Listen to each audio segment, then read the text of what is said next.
Hello friends, appearing for CA Foundation exams. Don't miss out these very important tips. दोस्तों सबसे पहला सबसे important, keep your self very cool and काम. अपने आप को एकदम रिलैक्स रखो, ब्रेन को एकदम शांत रखो.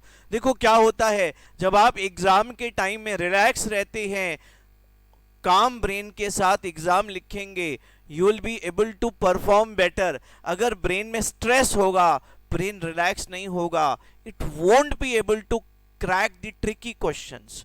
तो याद रखना, सबसे पहले अपने आप को रिलैक्स और काम रखेंगे.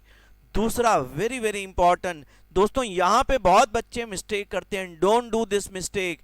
Students don't sleep enough at night. They sleep for 2-3 hours. Please don't do that. Take enough relaxation, enough sleep at night, 5 to 6 hours minimum. Because अगर आपने नींद कम किया, आपका ब्रेन थक जाएगा, won't be able to perform in the paper. देखो brain थकता है ना तो एक्टिव नहीं रहता है.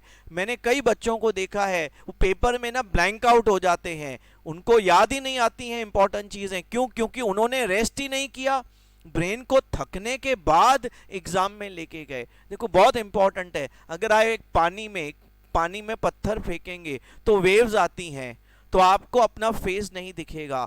जब पानी शांत होता है ना तो अपना आपको फेस दिखेगा. दोस्तों आपके ब्रेन को रिलैक्स करो, आराम दो, प्रेशर मत डालो. पढ़ाई भी करो, दबा के पढ़ाई भी करो, बहुत प्लानिंग के साथ, लेकिन रेस्ट भी करो, क्योंकि उससे आपका ब्रेन एक्टिव रहेगा.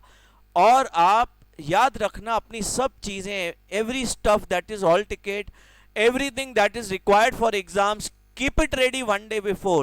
Don't just keep searching on the day of exam, and if you miss out anything, I've seen students sometimes missing out calculators, sometimes some student missing out hall ticket. Don't do that. Keep it ready one day before. दोस्तों आप exam के दिन कुछ नया उठा के मत पढ़ना. सर ये रह गया, उठा के पढ़ते हैं. Don't do that, please don't do that. Request है, जो पढ़ा है उसको बार बार रिवाइज करो, क्योंकि आप अगर नई चीजें पढ़ेंगे, इट इज एडवाइज्ड, मतलब एक्सपर्ट्स बोलते हैं, उससे ब्रेन में ना प्रेशर आता है, यार ये मेरे को नहीं आ रहा है. Don't do that. जो आ रहा है वो आगे बढ़ाओ. देखो बी वेरी पॉजिटिव. मैं कैसे सोचता था कि यार जो मैंने पढ़ा है वही पेपर में आएगा, जो नहीं पढ़ा है वो नहीं आएगा. ऐसा होता है क्या? अरे ऐसा सोचना है. B positive. जितना पॉजिटिव रहेंगे उतना हम लोग अच्छा परफॉर्म करेंगे. नेगेटिव सोचने से परफॉर्मेंस क्या होता है? नीचे आता है दोस्तों. और एग्जाम हॉल में बिफोर टाइम पहुंचना, यहाँ के टेस्ट के जैसा नहीं कि 10 मिनट 15 मिनट लेट आए फिर बोलते हैं एक्स्ट्रा टाइम दो. वहां पे ऐसा नहीं होने वाला. Reach before time. उससे आपका बॉडी, आपका ब्रेन काम डाउन, रिलैक्स हो जाएगा, सेटल डाउन हो जाएगा.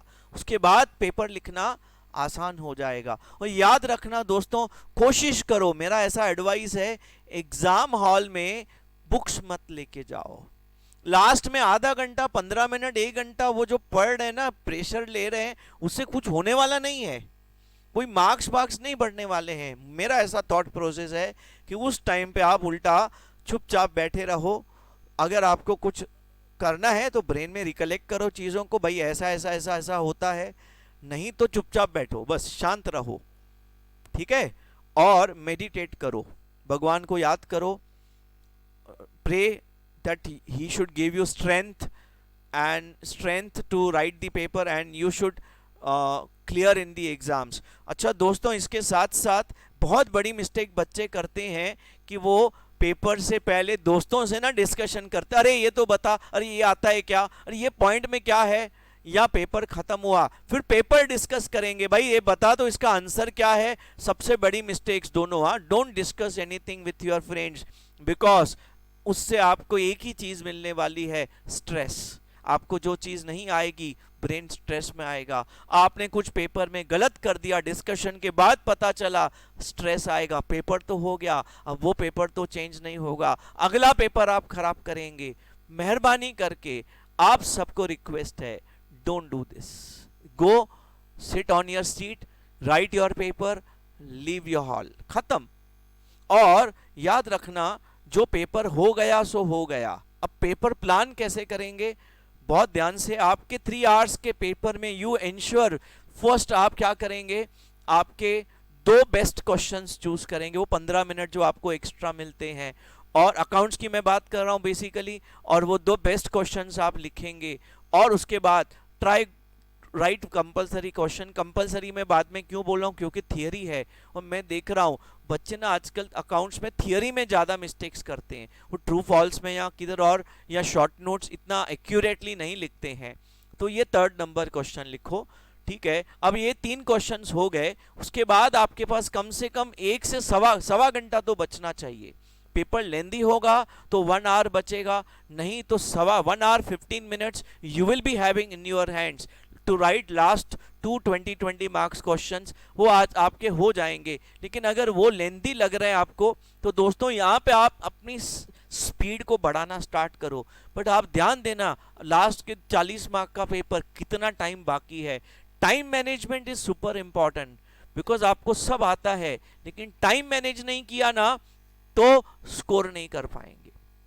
अब उस दिन बच्चे का एक मैसेज आया कि सर मेरा 10-15 मार्क्स का अकाउंट्स का पेपर छूट गया, वो टाइम मैनेजमेंट का प्रॉब्लम है, क्योंकि ऐसा कोई पेपर होता नहीं जो आप कंप्लीट कर नहीं सकते, ऐसा है ही नहीं। पेपर लेंदी है, आपको पता है, स्मार्ट वर्क करो, आइडिया से उसके साथ game Khelo. That is what is expected from you, कि आप सिचुएशंस को कैसे हैंडल करते हैं। लेंदी पेपर है तो कैसे उसको आप हैंडल करके स्मार्टली कंप्लीट करते हैं। आखिरी 1 आवर में शॉर्टकट्स यूज कर सकते हैं, जैसे डेटर्स का DRS, कुछ तो ऐसे टेक्निक यूज करो जो पेपर तो खत्म करो अच्छे से। Examiner won't mind for shortcuts, but अगर आपने अच्छे से लॉजिकली कॉन्सेप्चुअली पेपर कंप्लीट किया, आपको उसका क्रेडिट मिलेगा, बहुत सुपर मार्क्स मिलेंगे बच्चों। अच्छा दोस्तों, इसके बाद आपका वेरी इंपॉर्टेंट थिंग, ये है ना, बहुत टेंशन वाली बात है। मैंने कई बच्चों को देखा है, उनका पेपर ना खराब जाता है, एक अच्छा नहीं गया, मतलब खराब मतलब टफ जाता है, खराब नहीं टफ जाता है, and they come and cry, वो रोते आके घर में, और अगला पेपर बोलते नहीं देंगे। अरे ऐसा मत करना यार। देखो मैंने क्या देखा है बहुत सालों के एक्सपीरियंस के बाद, कि जो पेपर टफ होता है उसकी चेकिंग थोड़ी इजी होती है। भगवान की दया से आपके उसमें 40-45 आ गए ना, तो अगला पेपर नहीं देने का बड़ा रिग्रेट होगा यार, अटेम्प्ट चला जाएगा आपका।